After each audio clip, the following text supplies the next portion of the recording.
Bab 379. Reva langsung menghampiri salah satu pasien tersebut. Untuk pasien ini, metode pengobatan gurumu sudah benar. Tetapi dia menusukkan jarumnya ke tempat yang salah.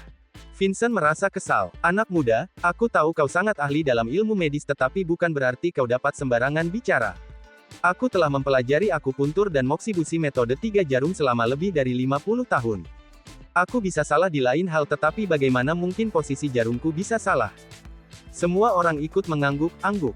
Di antara semua ahli akupuntur domestik, Vincent benar-benar salah satu yang terbaik dari mereka. Sehingga ucapan Reva itu membuat semua orang sulit mempercayainya. Reva terkekeh, benarkah? Vincent, kau datang dan pegang sendiri. Kau lihat sendiri apakah tulang rusuk kirinya berbeda dengan orang normal pada umumnya. Dengan ragu, Vincent berjalan lalu mengulurkan tangannya dan menekannya beberapa kali. Paras wajahnya langsung berubah. Tulang rusuknya mengapa bergeser? Reva menjawabnya, metode akupuntur dan moksibusi dilakukan dengan menghafal titik meridian dan titik akupuntur di luar kepala. Ini tidak banyak perbedaan.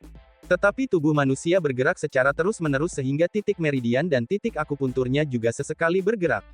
Misalnya, dalam situasinya saat ini, tulang rusuknya sedikit bergeser dan menempel seperti terkilir dan titik meridian serta titik akupunturnya juga akan ikut bergerak bersamanya. Posisi tempat kau menusukkan jarumnya sedikit melenceng dari titik meridiannya. Tentu saja, hal ini tidak membuat efek yang terlalu besar. Dia dapat pulih secara perlahan. Namun, untuk menyembuhkan pasien ini, penempatan jarummu agak salah. Setelah selesai berbicara lalu Reva mengeluarkan salah satu jarum perak kemudian langsung menusukkannya. Semua orang dapat melihatnya dengan jelas. Dia telah menggeser sedikit titiknya. Tetapi, posisi Olski inilah yang benar-benar mengubah kondisi sang pasien. Dalam pengobatan Vincent yang menggunakan teknik 3 jarum tadi, dia hanya diberikan pengobatan akupuntur lalu diberi resep obat agar dapat pulih secara perlahan. Sedangkan setelah Reva melakukan penusukan jarumnya, kondisi pasien ini langsung berubah. Siapapun yang memiliki tatapan yang tajam dapat melihat bahwa kondisi pasien ini telah meningkat dengan pesat. Vincent melangkahkan kakinya dengan terhuyung-huyung lalu dengan suara gemetar dia berkata, aku benar-benar tidak menyangka bahwa pengobatan akupuntur ini akan memerlukan kejelian yang seperti ini. Tuan Li, lelaki tua ini tidak dapat dibandingkan denganmu. Begitu pernyataan ini diucapkan, semua orang yang ada di sana langsung terkejut.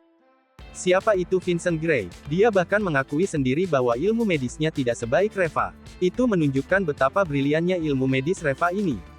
Semua orang yang ada di tempat itu langsung menatap Reva dengan penuh semangat. Pemuda yang memiliki ilmu medis seperti itu benar-benar sangat menantang.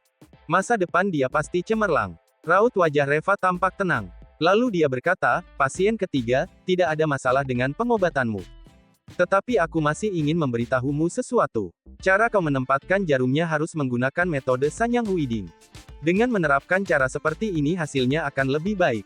Sayangnya, kau terlalu memfokuskan diri pada pengobatan 3 jarum sehingga terkadang kau sengaja tidak menempatkan jarum keempat. Dengan cara ini, reputasimu memang baik tetapi sayangnya itu belum tentu baik untuk kondisi pasien. Kau harus ingat bahwa metode Sanyang Huiding ini yang utama bukan sanyangnya tetapi huidingnya.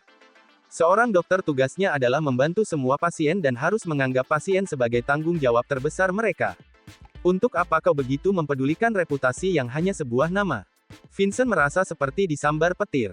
Ketika gurunya mengajarinya akupuntur di masa lalu juga pernah mengajukan pertanyaan seperti ini kepadanya.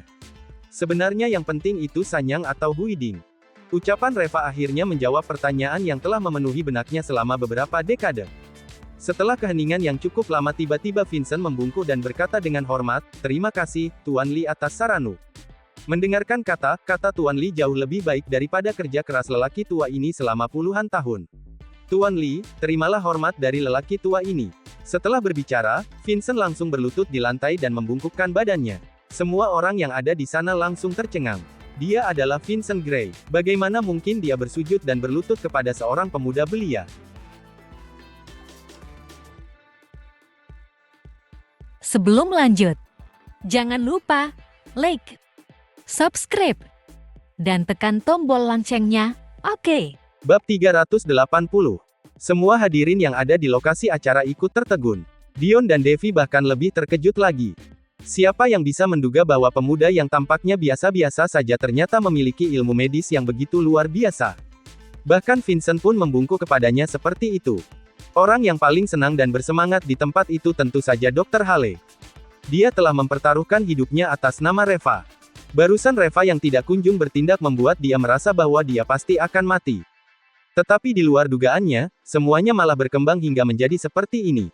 Ternyata akhirnya malah Reva yang menjadi pemenang utama. Vincent berlutut di depannya yang menunjukkan bahwa dia telah mengaku kalah. Taruhan ini akhirnya dimenangkan oleh Dr. Hale. Ini juga pertama kalinya dia menang dari Vincent setelah bertahun-tahun. Dr. Tanaka segera berkata, sekarang hasil pertandingan sudah diputuskan. Tuan Reva adalah pemenang utama dari pertemuan pertukaran ini.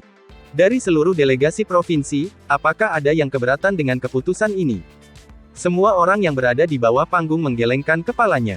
Ilmu medis yang Reva tunjukkan jauh lebih hebat dari mereka. Semua orang tidak dapat dibandingkan dengannya. Dokter terkenal dari delegasi Jogja bangkit berdiri dan berkata, Tuan Li menang, aku sangat puas. Delegasi provinsi lainnya juga ikut bangkit berdiri untuk menyatakan persetujuan mereka. Tentu saja orang-orang ini tidak bodoh. Alasan mengapa mereka setuju membiarkan Reva menang adalah karena jika Reva menang maka mereka tidak perlu membayar terlalu banyak. Reva hanya mewakili kota Carson, berapa banyak sumber daya medis yang bisa dimiliki oleh kota Carson. Pembagian terakhir dari sumber daya medis tergantung pada berapa banyak sumber daya yang dimiliki oleh kota itu meskipun pemenangnya mendapatkan yang terbanyak. Jika provinsi Yama yang menang maka masalahnya akan serius. Skuad provinsi harus menyerahkan sumber daya yang banyak kepada mereka. Sedangkan kota Carson sendiri dia lebih mudah.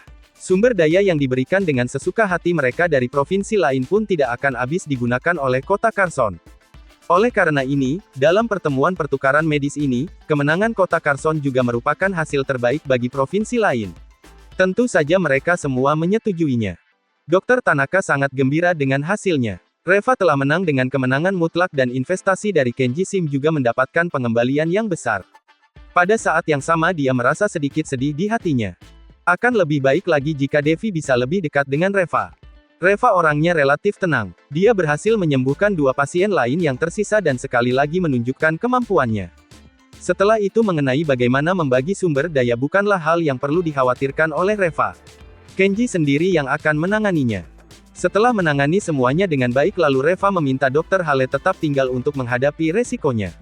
Dia ingin Dr. Hale memberitahu para delegasi provinsi agar merahasiakan identitasnya sebaik mungkin. Dia tetap tidak ingin menimbulkan terlalu banyak sensasi.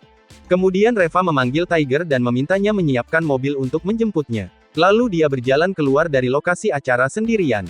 Begitu sampai di depan pintu, Reva melihat Maserati putih yang diparkir di depan pintu dengan seorang wanita langsing yang berdiri di samping mobil itu. Wanita itu adalah Devi. Begitu dia melihat Reva yang hendak pergi, dia segera menghampiri. Dia tahu bahwa tadi Reva datang ke sini dengan taksi sehingga dia berencana untuk mengantar Reva pulang sekaligus untuk meminta maaf dan menjelaskan hal-hal yang sebelumnya terjadi. Dengan tersenyum ringan Devi berkata, Kak Reva, sulit untuk mendapatkan taksi di waktu ini. Aku akan mengantarmu pulang. Reva mengernyit sedikit. Dia tidak terlalu menyukai Devi. Tidak perlu, seseorang akan datang menjemputku. Devi menghela nafas dan berkata, Kak Reva, apakah kau ada masalah denganku? Sebenarnya masalahnya tidak seperti yang kau pikirkan. Aku sengaja datang mencarimu untuk menjelaskan masalahnya kepadamu. Reva langsung melambaikan tangannya dan berkata, tidak perlu. Kita tidak akrab. Kau tidak perlu menjelaskan apapun kepada aku. Ekspresi Devi langsung terlihat sangat memalukan. Selama ini dia selalu menjadi putri yang paling disayang sejak dia kecil. Tidak pernah ada orang yang berbicara seperti itu kepadanya. Kalau begitu, setidaknya biarkan aku mengantarmu pulang. Anggap saja sebagai permintaan maafku kepadamu. Reva baru saja hendak berbicara ketika sebuah Lamborghini tiba-tiba melaju ke depannya. Pintu mobil terbuka dan Anya keluar dengan gaun hitam panjangnya lalu berkata sambil tersenyum, Tuan Li, aku akan mengantarmu pulang. Sebelum lanjut, jangan lupa like, subscribe, dan tekan tombol loncengnya, oke? Bab 381. Anya tampak cantik dengan pakaiannya yang indah malam ini ditambah lagi dirinya yang memang sudah cantik. Begitu melangkah, dia benar-benar mengalahkan Devi. Air muka Devi juga segera berubah. Dia mengenali Anya dan tahu identitasnya. Meskipun Devi telah menjadi kembang sekolah sejak dia masih kecil tetapi itu tak ada apa-apanya jika dibandingkan dengan Anya. Terlepas dari penampilannya, bentuk tubuhnya, latar belakang keluarganya serta identitas dirinya, semuanya jauh lebih rendah daripada Anya. Dia benar-benar tidak menyangka bahwa Anya yang dulunya adalah wanita tercantik nomor 1 di kota Carson pun bisa benar-benar jatuh cinta kepada Reva. Akhirnya dia sekarang mengerti dengan maksud kakeknya tentang keegoisan. Seorang dokter jenius seperti Reva ini benar-benar sangat diminati. Sayangnya dia telah melewatkan kesempatan terbaiknya. Melihat Reva yang masuk ke mobil Anya dan pergi, senyum di wajah Devi seperti tampak dipaksakan. Dia mendesah kecewa dan duduk kembali di mobilnya. Air matanya mengalir dengan diam-diam. Bagaimanapun juga dia harus membayar atas kesombongan dan keangkuhannya. Di saat yang sama, Dion yang berada di kamar VIP-nya tampak pucat. Kali ini Provinsi Yama kalah telah dan berada di urutan bawah lagi. Tidak hanya itu, yang paling penting adalah kota Carson juga meraih juara pertama. Perbandingan ini cukup untuk membuat seluruh keluarganya gila. Begitu pulang nanti, dia pasti akan habis sudah. Bagaimana bisa seperti ini? Bagaimana bisa terjadi hal seperti ini? Dion terus bergumam. Orang-orang yang berada di sebelahnya saling memandang dan salah satu pria itu tiba-tiba berbisik, "Dion, karena sudah terjadi seperti ini, kita juga tidak bisa lagi duduk berpangku tangan. Lebih baik kita cari Reva saja dan memintanya untuk membagikan sumber daya kota Carson kepada kita. Dengan begitu saat kita pulang juga kita bisa menjelaskannya, kan?" Dion menggertakkan giginya dan berkata, "Kau ini bicara apa? Omong kosong semua. Atas dasar apa kau memintanya membagikan sumber daya kota Carson kepada kita?" Pria itu berbisik. "Reva sangat baik kepada istrinya.